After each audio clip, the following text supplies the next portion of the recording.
अक्सर ऐसा होता है ना कि कुछ दीनी बातें बड़ी दिलचस्प कहानियों के साथ मशहूर हो जाती हैं। आज हम ऐसी ही एक बात की तह तक जाएंगे। हम पता लगाएंगे कि लौहे महफूज से जुड़ी एक बहुत मशहूर कहानी की असलियत क्या है। तो चलिए शुरू करते हैं एक बहुत ही मशहूर कहानी से।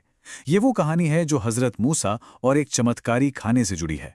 बहुत मुमकिन है कि ये कहानी कहीं ना कहीं सुनने में आई हो। तो कहानी कुछ यूं है कि हजरत मूसा एक ऐसे जोड़े से मिलते हैं जिनके पास खाने को बहुत थोड़ा सा है। वो दुआ करते हैं और फिर एक चमत्कार होता है। वो थोड़ा सा खाना बढ़ने लगता है। मतलब वो जितना उस खाने को दूसरों में बांटते वो उतना ही और बढ़ जाता। और इस पूरे वाक़े को उनकी तकदीर से जोड़ दिया जाता है कि भाई ये तो पहले से ही लिखा हुआ था। कहानी तो बहुत असरदार है, इसमें कोई शक नहीं। लेकिन सबसे बड़ा सवाल तो यही है कि क्या ये सच है?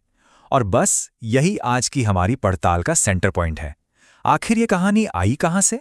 तो चलिए देखते हैं कि इसका असल सोर्स क्या है।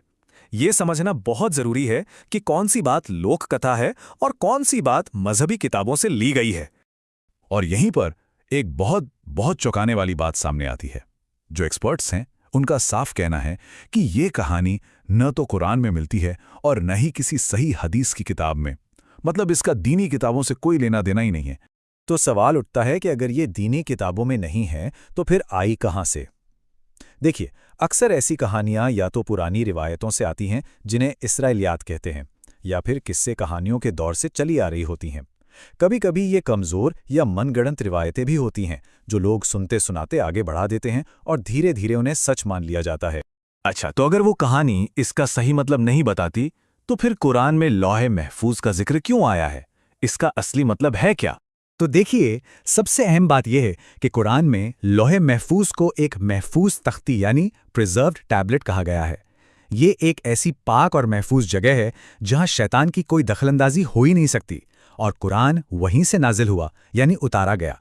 कुरान में साफ कहा गया है कि ये अल्लाह के महफूज खजाने से आता है, जहां किसी भी तरह की शैतानी मिलावट का सवाल ही पैदा नहीं होता। असल में ये उस जमाने में कुरैश के लोगों के सवालों का एक जवाब था। उन्हें ये यकीन दिलाया जा रहा था कि ये जो पैगाम आ रहा है ये खालिस अल्लाह की तरफ से है। और इसी बात से जुड़ा है कुरान का वो पूरा सफ़र कि कैसे वो अल्लाह से हम तक पूरी हिफाजत के साथ पहुंचा। ये पूरी एक चेन है, एक अटूट सिलसिला। सबसे पहले लौहे महफूज, जहां ये कलाम महफूज था, वहां से इसे लेकर आए जिब्रील अमीन, जो सबसे भरोसेमंद फरिश्ते हैं। उन्होंने इसे सीधे पैगंबर मोहम्मद के दिल पर उतारा और फिर उनके साथियों ने इसे पूरी दुनिया तक पहुंचाया। मतलब हर एक स्टेप पर इस पैगाम की हिफाजत का पूरा इंतजाम था। इतना ही नहीं, कुरान में एक और बड़ा दिलचस्प वाकया है। इसमें जिन्नों का जिक्र है जो खुद हैरान थे। उन्होंने पाया कि आसमानों पर तो जबरदस्त पहरा लगा दिया गया है। वो अब फरिश्तों की बातें छुपकर सुन ही नहीं सकते थे। उन्होंने टूटते तारों यानी शहाब साकिब को पहरेदारों की तरह देखा। ये सब इसलिए हो रहा था क्योंकि उस वक्त कुरान नाजिल हो रहा था और उसकी हिफाजत की जा रही थी। तो इस पूरी बातचीत का निचोड़ क्या है? मतलब असल बात क्या समझनी है हमें?